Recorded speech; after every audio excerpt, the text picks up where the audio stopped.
Hey guys, tonight we slither out of the dirt, blind, half-formed, and already surrounded by siblings who want to murder us.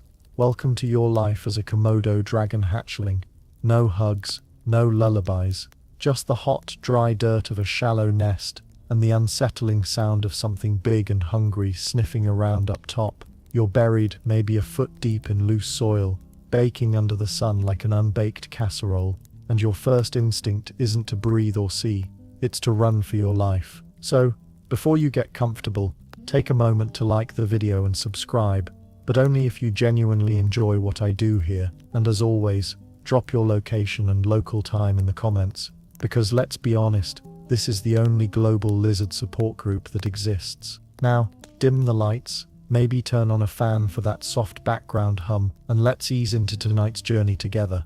You wake up in darkness, coiled and cramped in a shell, not much bigger than a chicken egg. Your heartbeat is fast, panicky. That's because you hear movement above, scraping claws, a low grunt, something big. It might be your mum. More likely it's an adult Komodo dragon sniffing for snacks. You know, snacks like you. Komodo dragon mothers, bless their cold-blooded hearts, lay their eggs in burrows, but some of them, especially the ones not quite ready for parenthood, drop eggs into abandoned megapode nests. Megapodes, those weird mound-building birds, kindly provide a preheated compost pile, great for incubation, even better for attracting predators. You push against your brittle shell, struggling through thick goo. One crack, then two. You emerge like a swampy alien, covered in slime, and panting through a barely formed snout. Around you, 20 or 30 siblings are doing the same.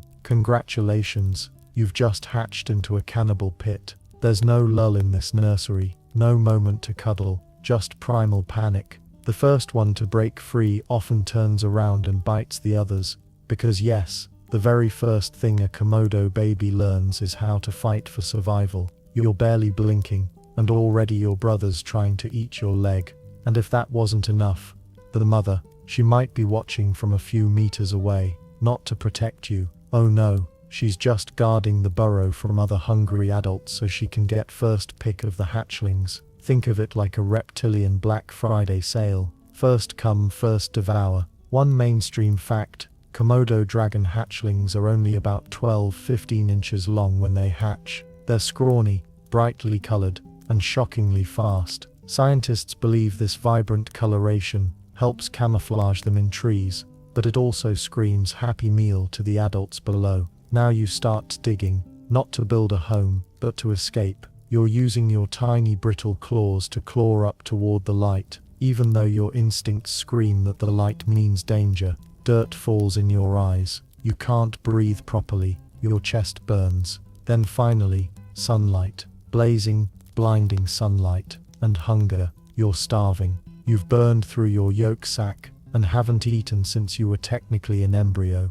But you can't stop to forage, because the second your head pops above the ground, it's like a popcorn kernel in a crocodile pit. See, Komodo dragons are apex predators, sure, but they also eat their own kind, especially the babies. Up to 80% of Komodo hatchlings don't survive their first year, mostly because of bigger Komodos. That's right, your uncles, aunts, or even mom might swallow you whole just to clean up the nest. One fringe tidbit, in some rare cases, a mother Komodo has been observed guarding her nest burrow for several days after hatching. Scientists don't know why. Maybe she's just not hungry, or maybe, just maybe, there's a speck of lizard sentimentality, but don't count on it. So you sprint, not a stroll, not a curious meander, a full-blown terrified, zigzag sprint toward the nearest tree, bush, rock, or anything that smells like not a dragon's mouth. The problem, you're not alone. Every other hatchling is running too. It's like an all-lizard Hunger Games, a flailing stampede of baby Komodos, hurling themselves into trees, shrubs, and occasionally, each other. Some don't make it, one slips, and another is snatched by an adult, who didn't even move, just opened its mouth and waited. Like fishing, but crueler.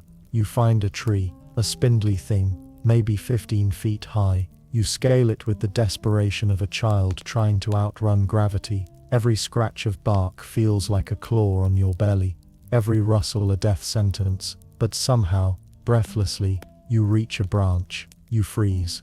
You stay absolutely still. Below, chaos continues, siblings disappearing, crunching sounds. A large tail sweeps across the clearing, knocking one hatchling into a root. Another unlucky one runs into a monitor lizard, not a Komodo, just a cousin, still eats it. You stay frozen until sundown. Scientists are still debating whether baby Komodos actually know they're climbing to avoid cannibalism, or if it's just a primitive reflex. But whatever the reason, you now live in trees, because the ground is death, and now you must wait. Wait until you're big enough to come down. Wait until you can fight back. Wait until you become the thing they all fear. But for now, you're just a snack that got away. You cling to a narrow branch, stomach pressed against the scratchy bark, tiny claws barely holding you aloft.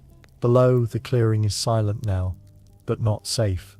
The adult Komodo that turned your siblings into an afternoon snack is still lurking somewhere in the heat shimmer haze. You're too small to hear her footfalls, but you can feel them. You stay still, completely still. Every twitch could be your last. Welcome to tree life. Safe?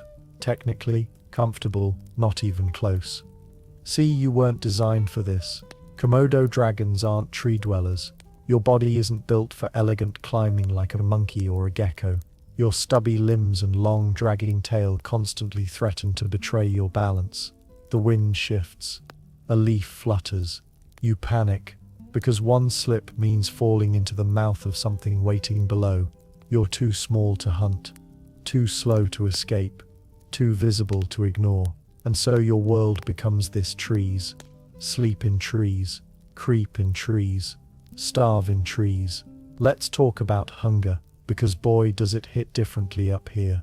The ground has rotting carcasses, squirming insects, and the occasional foolish bird.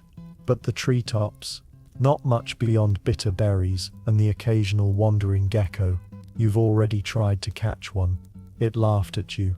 Literally, a squeaky little chirp before it darted under a leaf and vanished. So you nibble on bark. You suck dew from leaves. You eat your own shed skin, and you wait. Here's a mainstream biological fact. Young Komodo dragons spend their first few years arboreal, hiding in trees to avoid predation. Their coloration, bright greens, yellows, and blues, helps them blend into foliage. Adults, in contrast, are earthy brown, blending into dry scrubland. But your bright colors also make you a neon buffet to other predators, like birds of prey, raptors, eagles. They see you from a mile up and think, nice, Komodo kebab. One fringe tidbit: there are reports of young Komodo dragons using their tails to mimic the movements of snakes, possibly to deter aerial attacks. Whether this is actual mimicry, or just accidental flailing, is still being debated. Either way, you'll take whatever defense you can get. You shift positions on the branch. Carefully, your stomach is growling. The sun is relentless, baking your back and drying the sap around you into a sticky, itchy mess. Every hour feels like a week. Then it happens. A hornbill lands a few feet away. Fat and unaware, it pecks at something in the bark. Turning its glossy head, you stare. Your mouth waters. You want it. You move one claw forward. It turns. You freeze. A gust of wind passes. The hornbill shrugs and pecks again. You pounce. It squawks and thrashes. You miss, land sideways and nearly fall, but your claws dig in. The hornbill flaps wildly and escapes, leaving behind a single feather and a pile of bird poop right on your tail. Congratulations. That's dinner. It's humiliating. It's exhausting. But that tiny failure teaches you something. Tree life may be safer, but it's no easier. You're not just avoiding predators up here. You're being slowly starved by your own survival strategy. Scientists are still debating whether the tree phase is strictly behavioral or a sign of divergent instincts from early ancestors. Some argue it's a recent adaptation due to increased cannibalism. Others think juvenile Komodos have always lived double lives, one in the branches, one in the dirt. Meanwhile, You dream of the ground. You stare longingly at carrion-strewn trails and the carcass of a dead goat, picked clean by adults. You smell meat rotting in the distance and feel your jaw twitch. One day, you promise yourself. One day you'll be big enough to return. You'll descend with claws like daggers and a tongue that smells blood from miles away. You'll join the monsters. But tonight, you curl your tail around the branch, grip tight, and try to sleep. There's something moving in the darkness below, something slow, heavy, and breathing through its mouth. You do not blink. You do not move. Because up here in the trees, survival is about stillness and spite. You're still in the tree, barely alive, when the rains come. Not a drizzle, a monsoon. A wall of water slams the forest like a god, tripping over his bathtub. And you're clinging to your branch, like a wet sock clinging to a ceiling fan. The wind howls. The bark beneath you is slick. A branch snaps nearby and crashes into the underbrush with a sound like breaking bones. You press your belly flat and try to disappear into the wood. Welcome to the long crawl to nowhere safe. Eventually the sun returns. Everything steams. The forest smells like wet rot, fungus, and old fear. You're hungrier than ever, and even the ants avoid you now. You look down from your perch. The adults are gone for the moment. Maybe sleeping. Maybe digesting someone you knew. You make a decision. You descend. Every claw placement is calculated. You don't scamper. You ooze. Tail dragging. Heart pounding. You reach the forest floor like it's sacred ground, and immediately, you regret it. The dirt is hot. The smell of blood is everywhere. A half-buried ribcage pokes from the leaves, stripped clean and crusted with dried saliva. You creep past it. The jungle sounds fake, too cheerful.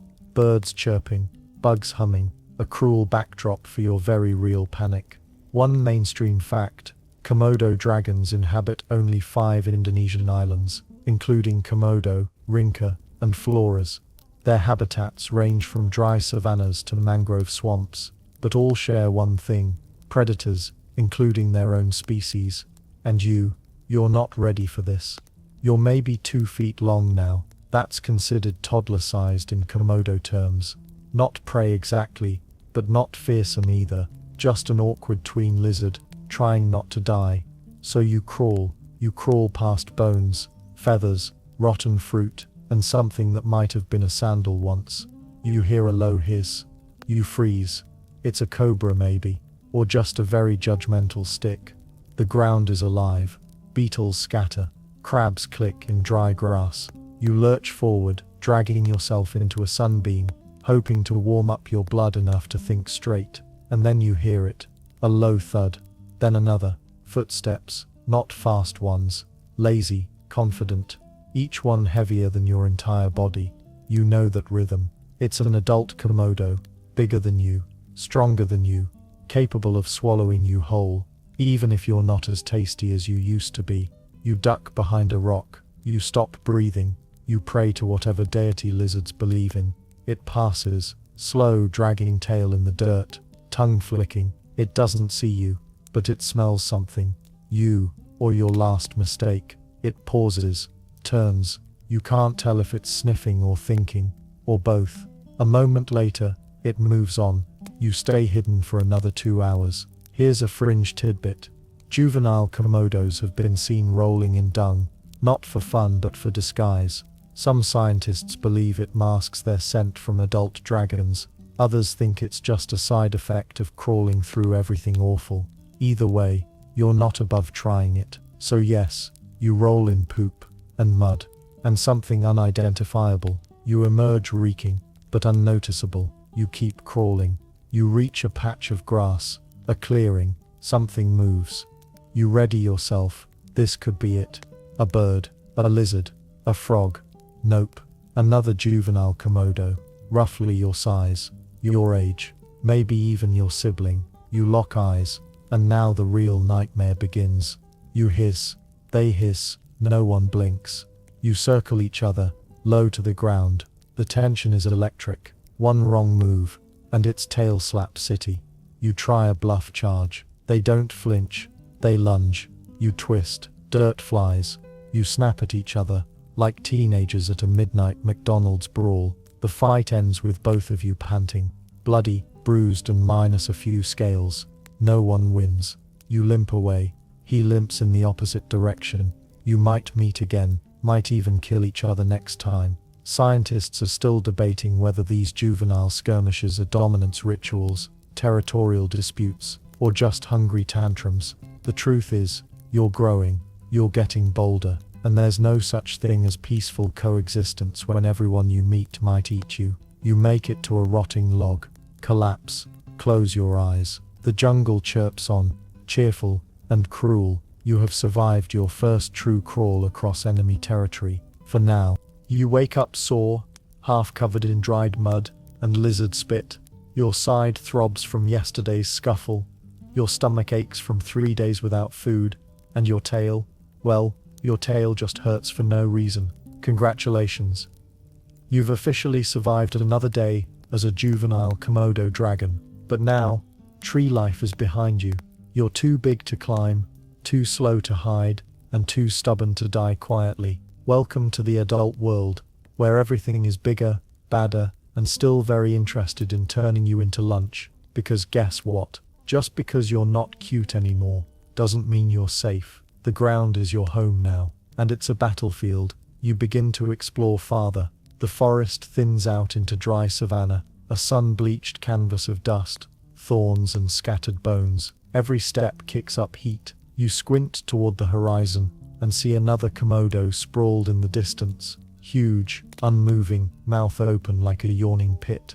You can't tell if it's asleep or playing dead. Both are dangerous, so you give it space and slink past, carefully.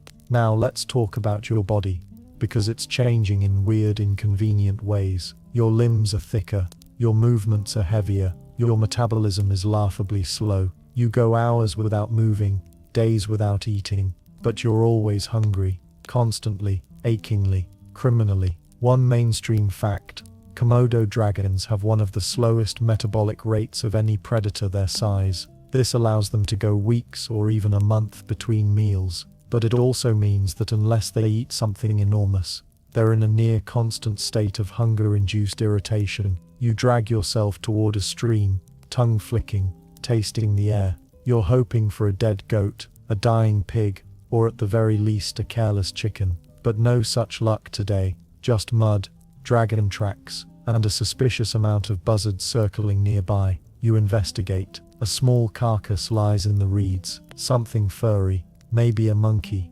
already mostly eaten. The rest is crawling with beetles and stinks like fermented despair. Still, you lunge in, rip, tear, swallow. It's awful, it's beautiful. Halfway through the meal, another juvenile arrives, bigger than you, fresher scars, more attitude. You try to ignore them. They do not ignore you. A tail whip snaps across your shoulder. You hiss. The carcass slips from your jaws. A fight begins. It's not majestic. It's two overgrown lizards flailing in mud and hair, and bad decisions. You both lose teeth. You bite their foot. They bite your nose. Finally, the bigger one pins you, steals the last chunk of meat, and limps away like they own the planet.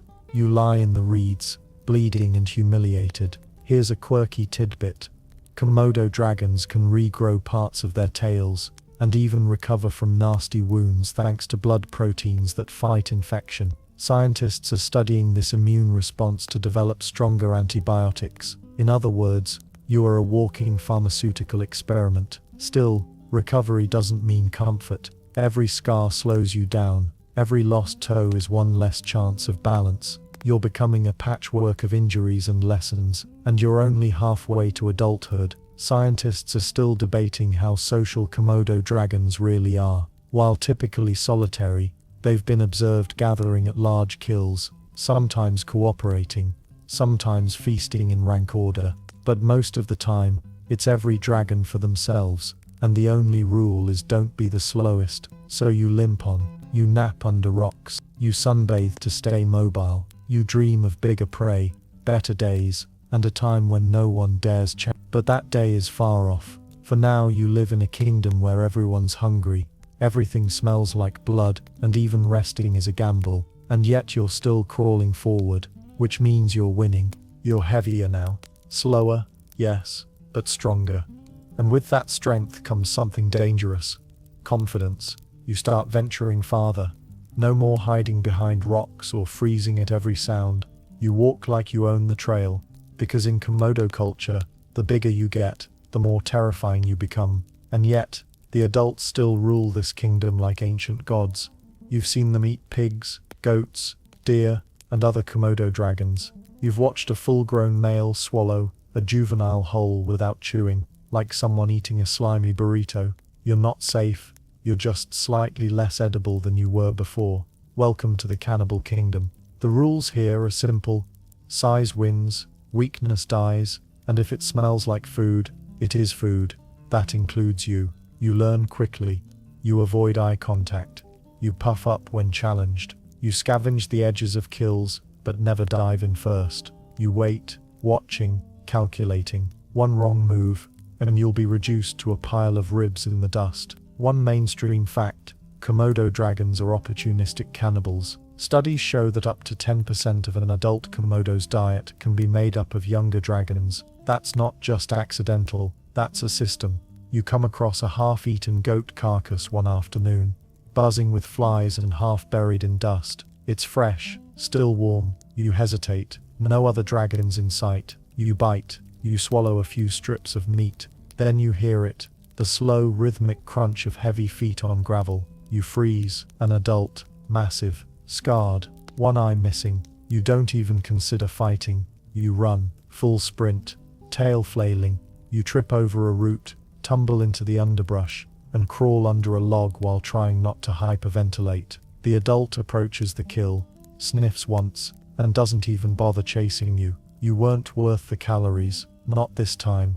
You watch it eat. You study it. The way it swallows giant chunks whole. The way its tongue flicks every few seconds like a bloodhound on steroids. One day, you think, one day, I'll be that monster. Here's a fringe tidbit. Some researchers believe adult Komodos tolerate smaller dragons nearby during feeding only because they're too focused on the kill to bother. Others argue it's a form of social feeding hierarchy, but no one's been brave enough to test that theory up close. You emerge when it leaves. What's left of the carcass is mostly bones and gristle. Still, you nibble at it, tail twitching, eyes darting. The fear never really goes away. You just learn to breathe around it. Scientists are still debating why Komodo cannibalism exists in such extremes. Is it population control, a survival strategy during lean times, or simply a byproduct of being too good at killing everything else? Whatever the reason, it's your reality.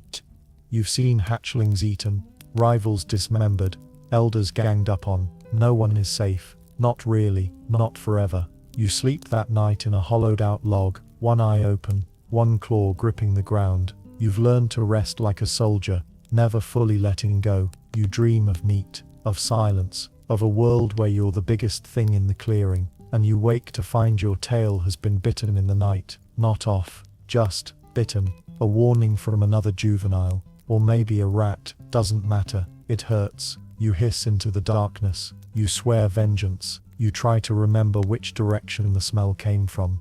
You're not prey anymore. But you're not a predator yet either. You're stuck somewhere in between, in a land ruled by hunger, claws, and the endless waiting game of who will become the next king, and who will become lunch. Your body has changed. Not dramatically, but noticeably. You're heavier than a medium-sized dog now, and you carry yourself with a little swagger, the kind that comes from surviving multiple death attempts. The other juveniles give you space. Some nod, some limp away. You're not top tier yet, but you've got a reputation. And then something shifts. It starts with a scent. Faint, metallic, primal. You flick your tongue and taste it on the breeze. Blood, but not just any blood. A lot of it. Somewhere not far from here, something big has died. And suddenly, your body knows. Your legs tense, your brain sharpens. You are no longer scavenging, you are tracking. Today, you learn to smell blood from miles away. One mainstream fact: Komodo dragons can detect carrion, or fresh blood, from up to 2.5 miles away. using their long forked tongues and the Jacobson's organ in the roof of their mouth. They taste the air like connoisseurs of carnage. You follow the scent trail through thickets and over dusty ridges, tongue flicking, legs churning. You're not alone. Other Komodos are moving too, all drawn by the invisible call of decay. You arrive at the scene, a water buffalo, massive, wounded, stumbling through a muddy clearing, flanks gashed and bleeding, eyes rolling in terror. It's not dead yet, but it's dying. And you are going to be part of its final chapter. This is your first big kill. Not one you made yourself, of course. You're not suicidal, but you're here. You're ready. You're going to watch, learn and take what you can. The dragons descend, first 1, then 3, then 7. They fan out, moving slowly, deliberately, no need to rush. The buffalo is already collapsing. Blood mats its fur. Its breathing is shallow. One dragon bites its hind leg. Another latches onto the throat. You stay back, observing. One fringe tidbit. Komodo dragons use a combination of sharp teeth, powerful neck muscles, and venom to bring down prey. Their venom doesn't kill instantly. It contains anticoagulants that cause massive blood loss and hypotension over time. In other words, they rot their prey from the inside, then patiently wait. You see it in action now. The buffalo bellows one final time, then falls. The feeding frenzy begins. It's chaos, biting, tearing, growling. Even for reptiles, the scene feels unhinged. You inch closer. Every time a bigger dragon lunges in, a smaller one scuttles back. It's a dangerous dance of timing, teeth, and territorial rage. You make your move, suddenly, decisively, biting into a slab of flank and ripping backward. Meat tears, blood sprays. You don't chew, you gulp. It's warm, it's disgusting, it's glorious. Scientists are still debating the exact social order in Komodo feeding. Some believe there's a rank-based pecking order, based on size. Others think it's sheer aggression that wins a place at the table. Either way, you just clawed your way into the middle tier. You eat until you can't move, until your stomach bulges and your legs give out. You stagger away from the carcass like a drunk at sunrise and collapse behind a rock, panting. You sleep for 2 days straight. That's not an exaggeration. Komodo dragons can gorge on up to 80% of their body weight in one sitting, and then enter a torpor-like state to digest. You doze under the sun, snoring through your nostrils, belly round and reeking, and when you wake, the buffalo is bones. The other dragons are gone, and the scent of death has faded, but the memory stays. You've tasted the blood, you've felt the heat of the frenzy, you've smelled the fear in dying lungs, and now that scent is burned into your instincts forever. You are not just a survivor anymore, you are becoming a predator. The ground under your claws is dry, cracked, and radiating heat like a frying pan forgotten on a stove. You're no longer a fledgling dragon, you're a juvenile on the edge of something bigger, heavier, and more dangerous. But here's the twist. Your size now works against you. You're too big to climb trees, too slow to run from real danger, and still too small to dominate a kill site. You're in that awkward middle phase, like a teenager with half a mustache, trying to pick a fight with a bouncer. Welcome to the stage of being slow, heavy, and always hungry. You trudge through scrubland with your tongue flicking every few seconds, tasting dust and disappointment.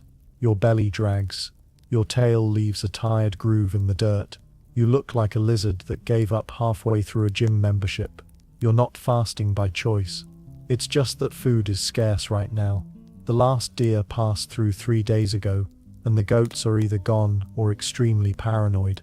And no carrion means you're stuck chasing things that are faster, lighter, and significantly more annoying, like monkeys, birds, and those smug little rats that seem to know you can't catch them. You try anyway. One mainstream fact: despite their reputation as apex predators, Komodo dragons rarely engage in long chases. Their hunting strategy is based on ambush and patience, not speed. They strike once, then wait for their venom and blood loss to do the work. But you're not there yet. Your venom is still developing. Your bite is painful, yes, but not quite the rotting curse it will become. And so you hunt like a desperate intern. You chase a goat, you trip. The goat escapes, and probably tells the whole forest about your failure. Later you try sneaking up on a resting peacock. You step on a stick. The bird screams like a haunted kettle and flies away, flapping your ego into the ground with it. Your body is getting stronger. Yes, but it's not nimble. You turn like a truck in wet sand. Your tail feels like a stubborn roommate dragging behind you. Oh! You try lunging, but your center of gravity says nope, and you belly flop into a cactus. Here's a fringe tidbit. Some younger Komodos, unable to hunt effectively, resort to digging through the dung of larger animals in hopes of finding half-digested scraps. It's gross, it's risky, but it's a thing. And yes, you do it too. You gag, but you do it. Scientists are still debating whether this scavenging behavior is a learned strategy or simply desperation. One theory suggests it may be a critical survival phase that builds gut bacteria and trains the digestive system. Another theory, you're just a filthy opportunist. Either way, that clump of goat dung had enough protein to keep you crawling another day. By evening, your legs tremble. You've walked too far. You've found nothing. And now the forest feels less like home and more like a vast, silent rejection letter. You collapse beneath a low bush. The sky turns orange, then purple. Crickets chirp, bats flutter. Somewhere in the distance, a massive dragon grunts and drags something across the stones. You know better than to investigate. You sleep like the world might end. In the dream, you're fast, you're huge. You bite once, and prey falls instantly. You're respected, feared, worshipped even. Then you wake up, stiff, sore, and drooling into a pile of beetle husks. Mo. You're not that monster yet, but you're getting there.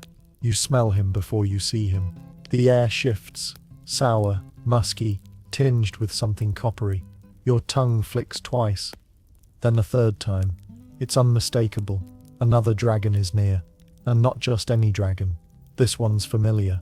Same size, same scars, same twisted tail that drags a dusty signature across the trail. It's your sibling. One of the dozen that made it out of the nest alive. Maybe the one who bit your tail on the first night. Maybe the one you fought for that half-dead monkey weeks ago. Doesn't matter. Today, you fight again. Because this is what adolescence looks like in dragon culture. Biting, tail smacking, dominance games that leave you missing toes but not your pride. The stare down begins at dawn. You meet in a clearing surrounded by thorny bushes and dried dung. He hisses. You hiss louder. You puff your throat, arch your back, and stomp. Yes, stomp, like a grumpy dinosaur in a bad mood. He lunges first. And you remember again why your limbs ache and your tail is never quite straight. The fight is brutal. Tail lashes cut through dust like whips. Your claws rake against his shoulder. His teeth snap dangerously close to your face. One mainstream fact: Komodo dragons engage in frequent intraspecific combat, especially during adolescence and mating season. These fights often result in deep wounds, torn limbs, and occasionally death. He bites your leg. You twist. You bite his snout. He shrieks. Then something shifts. A lucky hit. A moment of hesitation. You get him on the ground. You stand over him, mouth open, drooling slightly from the effort. And then you both freeze, because neither of you can afford to win too hard. Killing him would be risky, drawing attention. And besides, you're too tired to finish anything right now. He slinks away first, limping into the shrubs. You limp in the opposite direction, tail dragging through the dust like punctuation on an unfinished sentence. Here's a fringe tidbit. In rare cases, these fights create unspoken hierarchies. Some researchers believe Komodos remember past opponents and avoid repeat conflicts unless absolutely necessary. Others argue it's more about who's hungrier that day. Whatever the case, you've earned something. A little more space, a little more respect, maybe even access to the next meal without needing to brawl first. But the cost? You're a mess. Your leg bleeds. One claw is hanging by a thread. Your mouth tastes like dirt and rage. And your right nostril whistles when you breathe now, thanks to a bite from 2 weeks ago that never quite healed right. Scientists are still debating whether Komodo dragons feel pain the way mammals do. Their stoic behavior after serious injury suggests a high pain threshold, or perhaps just an evolutionary pressure to hide weakness. Because weakness here is not an emotion, it's an invitation. You rest under a rocky outcrop and lick your wounds. Literally, you scrape your tongue across your leg, flinch, and spit out a fly. Then you exhale slowly, one eye open, one ear tilted to the breeze. You've won nothing permanent, but you've survived another challenger, and that's the Komodo way. Your jaw aches, not from injury, though that's a given, but from sheer repetitive use, biting, ripping, holding, wrestling. You've been clamping down on anything that moves lately. That includes birds, goats, smaller dragons, and, once, a very confused boot someone left near the ranger station. But it's more than instinct now, because your teeth have become weapons, and your bite. It's no longer just a pinch, it's venomous. That's right. Nature gave you the worst toothpaste in the animal kingdom. Welcome to the era of your Komodo bite. A rotting, festering, gloriously disgusting biological masterpiece. Let's break it down. One mainstream fact. Komodo dragons possess venom glands in their lower jaws that secrete proteins which prevent blood clotting, lower blood pressure, induce shock, and promote massive bleeding. This venom works slowly, weakening prey over hours, or even days. You don't kill with your bite. You curse, you infect, you poison, and then you wait for the body to catch up. Today's example? A wild boar. You spotted it near a dry ravine, snuffling under roots. It was young, stupid, and cocky. Perfect. You crept low, body dragging, tail twitching. You sprang, you bit. It screamed. You lost your grip. It ran, and you just sat there, because you don't chase anymore. You track. You flick your tongue every few minutes. Taste the air, move slowly, conserving energy, like a shadow that's waiting for its object to fall. An hour later, you find the boar lying under a bush, trembling. Its breathing is shallow. Blood oozes from its leg, like thick syrup. Its eyes are glassy. You bite again, just to be sure, and you feast. Here's a fringe tidbit. For decades, scientists debated whether Komodo dragons used bacteria or venom to kill prey. Earlier theories claimed that their mouths were so full of rotten meat that their saliva functioned like a septic tank. Turns out, it's both. They evolved venom and kept the garbage mouth. Efficiency, baby. You tear into the meat. You swallow chunks whole. You let your stomach stretch to obscene proportions. You feel powerful, mythical, invincible. And then you cough, because one of your teeth just fell out. No big deal. Komodo dragons shed their teeth regularly. New ones grow in. Their teeth are curved and serrated, more like shark teeth than lizard fangs. They don't chew, they saw and rip, and losing a few in the process. That's just Tuesday. Scientists are still debating the full evolutionary advantage of the Komodo's dual kill method. Venom plus physical trauma. Some suggest it's overkill, others believe it guarantees success even if prey escapes the initial attack. One theory posits that early Komodos hunted much larger game, and needed every edge they could get. You drag what's left of the boar into the shade, you eat until you're drunk on blood and muscle, then you nap. Your dreams, swollen with images of prey collapsing, rivals backing away, and entire forests silent at the sound of your footsteps. You wake up and spit out another tooth. No worries, you've got plenty more. You've grown. You can feel it in your bones. Thicker now, harder to break. Your tail swings like a whip behind you. Your footsteps leave real impressions in the dirt. And your scent, strong enough to make rodents faint and smaller lizards change direction. But you're not just entering your physical prime. You're entering mating season, and suddenly, your life is no longer just about feeding. It's about fighting, and if you're lucky, breeding. Welcome to the Komodo sex life. Strap in, well, if you can, because this isn't a slow romantic journey under the stars. It's an aggressive, chaotic, frequently violent brawl, with a side of sensual tail curling. You spot her first. A female, large, heavier than you, sunbathing on a flat rock like she owns the continent. Her head lifts as you approach. She watches you with narrowed eyes. Not curiosity, calculation. She's not impressed. Not yet. So you show off. You do what male Komodos do best during mating season.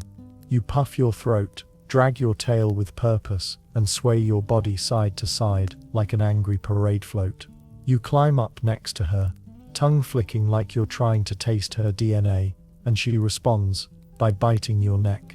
One mainstream fact: Komodo dragon mating involves ritual combat and rough courtship. Males often wrestle each other for access to females, and if the female is not receptive, she'll violently resist. Many males walk away from courtship with deep wounds or missing toes. You hold your ground. She growls. You hez, and then you mount. Clumsy, extremely, romantic, not at all. You grip her with your forelegs, try to align your cloaca with hers, and pray she doesn't bite your tail off mid-thrust. She thrashes. You hold tight. It's more rodeo than romance. But eventually, through some miracle of persistence and brute coordination, it works. You mate. It lasts for hours. Here's a fringe tidbit. Mating in Komodo dragons can last up to 15 hours. Not because of endurance or passion, but because male dragons guard females from other males by physically clinging to them post-copulation. It's clingy behavior, literally. Oh! When you finally dismount, you're bleeding in 3 places. She limps off without so much as a glance back. There will be no parenting, no shared nest, no congratulations. She'll lay her eggs in a mound of dirt somewhere distant, possibly in a megapode nest, or under the roots of a dead tree. She might guard them. She might not. She might even eat them, if hunger hits first. Scientists are still debating why female Komodos sometimes consume their own eggs or young. Some say it's due to extreme food scarcity. Others argue it's an evolutionary filter. Only the fastest and smartest hatchlings escape. Natural selection, in the cruelest form. You limp away too. You're sore. You're missing a claw. You're covered in dirt and dragon spit. But you did it. You passed a biological milestone, and for a few brief moments you were more than a survivor. You were a creator. Even if your offspring will face the same blood-soaked gauntlet you did, you crawl under a rock and sleep for 2 days straight. Because love, at least in Komodo terms, is exhausting. You crawl out from under a rock, crusted with dust and bruises, still aching from that marathon mating session. The world smells different now. Maybe it's just your nose, scarred, cracked but sharper than ever. Or maybe it's your instincts finally tuning into a deeper, more primal frequency. Because now your purpose has shifted. You've become irrelevant, at least to the offspring. Because unlike songbirds or elephants or even crocodiles, Komodo dragons don't do parenting at all. No cuddles, no teaching, no watching over nests with pride in their beady reptilian eyes. You mate. She lays. The end. Deadbeat dads. Absent moms. Welcome to the dragon family dynamic. Let's talk about it. One mainstream fact. After mating, female Komodo dragons may lay up to 30 eggs. These are deposited into burrows, mound nests, or even abandoned megapode mounds. Some mothers stay near the nest for a few days. Most vanish, and the moment those eggs hatch, the mother sees hatchlings as food, not family. But wait, it gets weirder. You don't need a male Komodo dragon to make babies. Because female Komodos can reproduce asexually. Yes, really. Through a process called parthenogenesis, a female can lay fertilized eggs without ever mating. The hatchlings, all male, genetically identical, like nature's backup plan. Creepy, efficient, and terrifying. One fringe tidbit. Parthenogenesis has been observed in isolated females in captivity and the wild. It's rare but real. Scientists speculate it's an adaptation to island living, ensuring population continuation even when dragons can't find mates. Nature really said, "Fine, I'll do it myself." So picture it, a lone female, never mated, laying eggs on a hot, windswept island. The eggs hatch, the babies crawl out, and guess what? If she's still nearby and hungry, she eats them. Scientists are still debating why maternal cannibalism exists so consistently in Komodos. Is it accidental, strategic, a form of population control, or just a brutal byproduct of opportunistic feeding? Whatever the answer, you've learned this truth in your species. Survival starts with betrayal. You were born into it. You escaped it. Now you may contribute to it. You remember the burrow you passed a few days ago. Flies buzzing, hatchling tracks, the dirt disturbed, the scent of something familiar. Did one of your own offspring hatch there? Did you walk past your own son? Did you eat him? Hard to say. You wipe your snout on a rock and keep moving. This is how your kind has survived for millions of years. Not through community, but through chaos, through hunger, instinct, venom and chance. No bedtime stories, no protection. Just a pile of eggs in the dirt and the cruel hope that maybe one will live long enough to crawl into the trees, dodge the cannibals, and one day, repeat the cycle. You look up at the sky. You wonder how many of those clouds have watched your kind do this over and over forever, and you walk on, because parenting isn't your job, survival is. The wind smells like sweat, smoke, and motor oil. You've wandered farther than usual beyond the dusty savanna trails, past the prickly shrubs and sun-bleached skeletons, into the strange, confusing edge of human territory. You don't know what a village is, but you know what a goat is, and there are a lot of them here. They bleat, they stink, they run in groups, and they are delicious. You become a legend. Tourists snap blurry photos of you from behind fences. Rangers curse when another goat disappears. The locals whisper about you like you're a ghost. Naga, they call you. Dragon. Serpent. Monster. You've entered the age of dragons versus tourists. And goats. One mainstream fact: Komodo dragons have increasingly clashed with humans as their habitat shrinks. On Komodo Island and nearby floras, dragons are known to enter villages, raid livestock pens, and occasionally confront people, sometimes fatally. You find a broken fence one evening. Beyond it, 3 goats, half asleep, chewing dry grass. You stalk low, no threat displays, no hissing, just cold, silent, surgical murder. You bite the first goat in the neck. It collapses. The others scatter in a screaming panic. You don't chase. You don't need to. That bite was enough. You drag your kill behind a boulder. A few hours later, the goat is still, bloated, leaking. And now the real feast begins. Here's a fringe tidbit. Komodo dragons have been observed caching kills, dragging them off, hiding them behind rocks, or covering them with debris to eat later. Some scientists believe this behavior shows rudimentary planning or territorial awareness. Others just call it hoarding. You eat until you can't walk straight.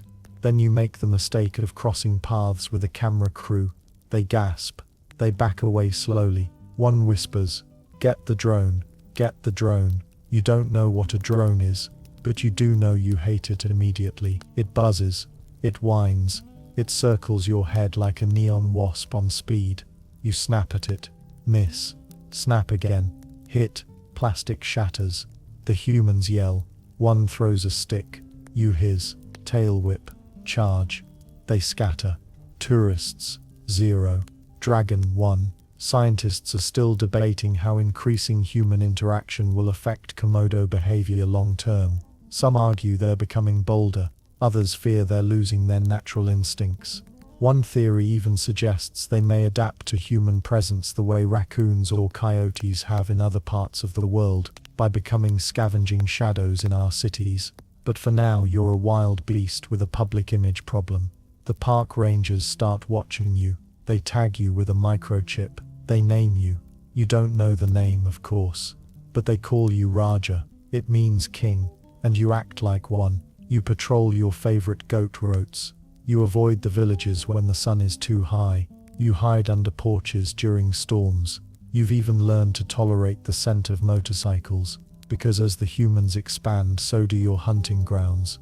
You're not just a dragon of the forest anymore. You're a survivor of two worlds, one ancient, one absurdly modern, and both of them fear you. The heat is crushing today, not the dry, breezy kind that crackles through the savannah, but the suffocating, airless kind that feels like you've been stuffed inside a dragon-sized oven wrapped in disappointment. And hunger is back. Not the light kind that makes you scan the bushes. The deep kind. The kind that makes you hallucinate goats. The kind that makes you forget you're an apex predator and consider nibbling on your own tail just to remember what food tastes like. This is your reality now. 1 meal a month, if you're lucky. Let's do some math. You weigh around 70 kilograms. You can eat up to 60 kilograms of meat in a single meal. That's the equivalent of downing an entire deer and sleeping off the meat coma for 2 weeks. Efficient, right? Except, what happens when there's no deer, no goats, no pigs, not even a stray chicken with a limp?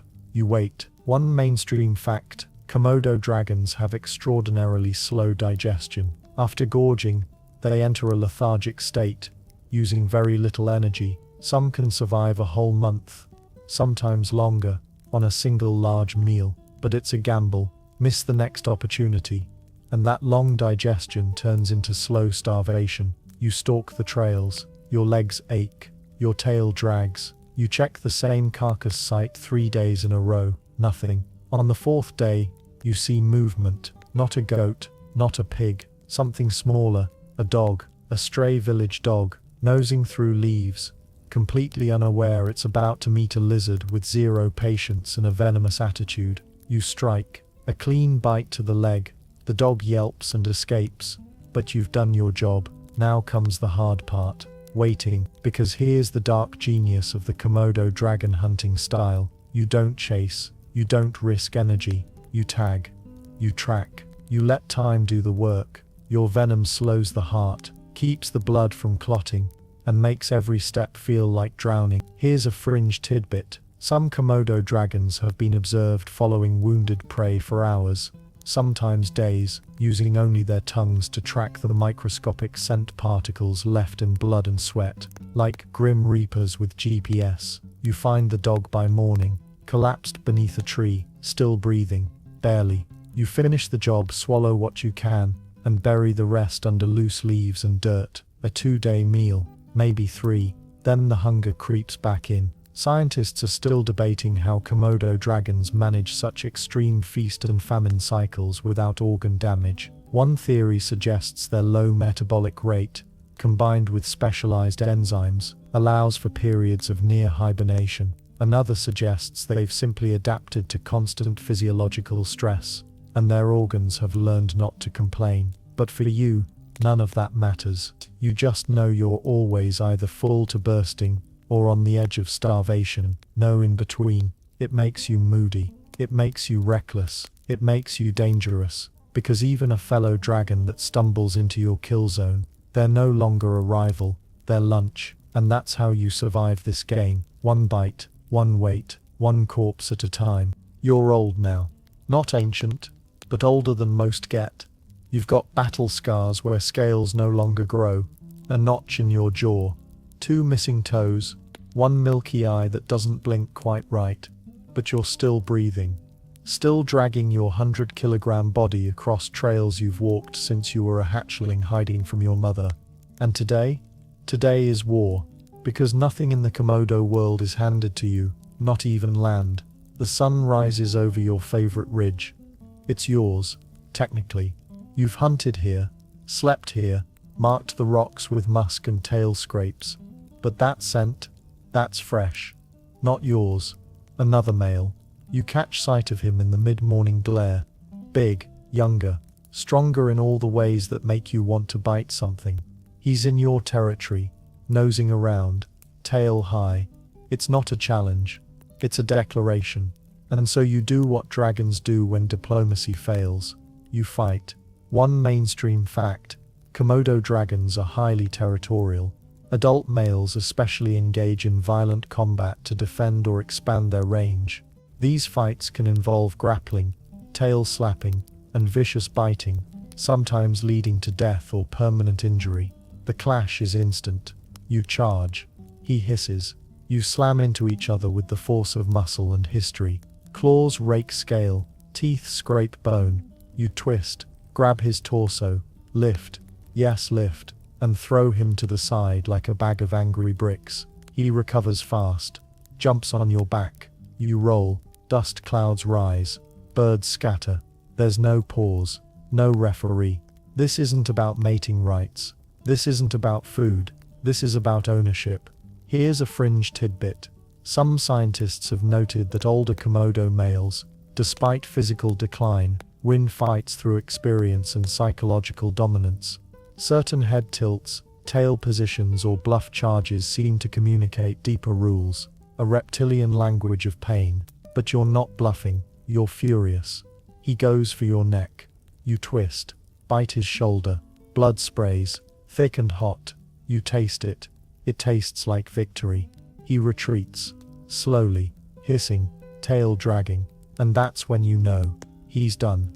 You stand alone now, breathing hard, legs trembling, covered in blood that isn't all his, but still standing. Scientists are still debating the long-term value of territorial control in Komodo populations. Some argue it offers better access to prey and mates. Others suggest it's a stressor that shortens lifespan. You don't care about the academic debate. You just know this hill is yours again. You mark the rocks with a slow tail swipe, flick your tongue into the wind. The sun climbs higher, baking the blood into flakes. You limp toward the shade of a low tree and collapse. You won't hunt today, or tomorrow, but for now, you are king of this patch of dust and death, and in a world that eats its own, that's no small victory. You're dying, not fast, not with drama or dignity, but slowly, stubbornly, like everything else in your world. There's no final duel, no heroic last hunt, just infection, exhaustion, and the creeping realization that your body is no longer doing what it used to. You still move, but it's not graceful anymore. Your legs tremble, your vision is blurred on one side, and your tail, once your anchor and your weapon, drags behind you like dead weight. This is the end stage of being a Komodo dragon.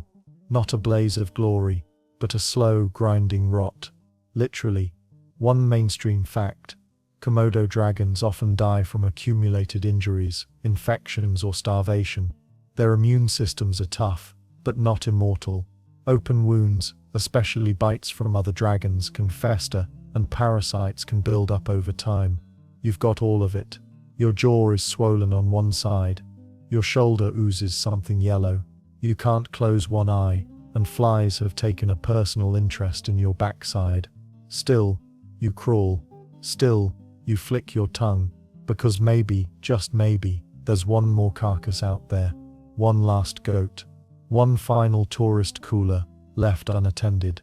You remember the fights, the climbs, the first tree you fell from, the first time you tasted blood, the buffalo, the boar, the goat that got away, and the one that didn't. You remember the warmth of sun on your scales, the thrill of venom working through prey, the rare joy of sleeping without fear.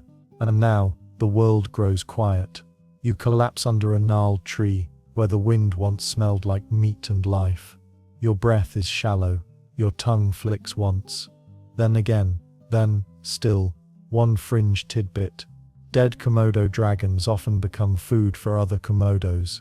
Even the mighty don't get a funeral, just a return to the cycle. Flesh to soil, to egg, to hatchling. Scientists are still debating the emotional awareness of reptiles. Do Komodos sense their own death? Do they feel pain like we do? Do they know it's the end? Maybe not, but you do know one thing. You've made it longer than most. You were a fighter, a bitter, a monster, a legend, and now, just another shape in the dust. Your final breath leaves with a shudder. Your body slumps, and before the flies come, before the younger ones circle back to sniff at your ribs, before the forest reclaims your bones, the sun lingers for a moment on your scales. Dull now, cracked but still unmistakably dragon. Now, slow your breath. You've walked the whole path, hatched in a graveyard of cannibals, clawed your way into trees, and tumbled down into a kingdom where survival was a bloody art form. You hunted without mercy. You fought with scars as language. You mated like the world depended on it. And in the end, you rotted slowly into the dust like every creature that outlives its glory. But here's the strange comfort. That's all the Komodo dragon was ever built to do. No regrets, no mourning, just life, stretched long across heat waves and silent trails, under a sun that never asked questions, and a sky that never flinched. So now picture yourself lying still beneath that sun, scales warming, bones cooling, nothing left to prove, no more fights to win or meals to chase, just silence, breeze, and the distant rustle of something smaller moving through the underbrush. Maybe it's your son, maybe it's someone else's prey, maybe it's a hatchling who doesn't know yet that the world is hungry for him. But for now, you sleep. The flies hum softly, the wind shifts, and the island as always continues breathing,